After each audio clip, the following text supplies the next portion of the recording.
Hello বন্ধুরা, আজ ছিল মকর সংক্রান্তি।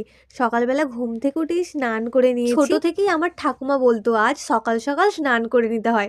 ঠাকুমা আবার বলতো আজ নাকি সর্ষে ফুল মাথায় দিয়ে স্নান করতে হয়, তাও আবার নদীতে। কিন্তু কোনোদিনই ঠান্ডার জন্য নদীতে স্নান করতে যাওয়া হয়। আমি ঠাকুরের জায়গাটা এখন সুন্দর করে পরিষ্কার করে নিলাম। অনেকদিন ধরে কাগজগুলো চেঞ্জ করা হচ্ছিল না, আজ করে দিলাম। আসলে ধূপের ছাই পড়ে পড়ে জায়গাটা নোংরা হয়ে যায়। তারপরেই মন্দিরে আলপনা দিতে গিয়েছিলাম, যেহেতু বাহন ঠাকুর তাড়াতাড়ি চলে আসবে তাই একটু তাড়াতাড়ির মধ্যেই আলপনাগুলো দিয়ে দিয়েছিলাম। এই দেখো এখন একটা গরু আঁকছি। আমার ঠাকুমা বলে গরু, পেঁচা, মই, কুলো, কাস্তে, কাঠারি এগুলো নাকি আমি প্রতি বছর মন্দিরে এগুলো আঁকি।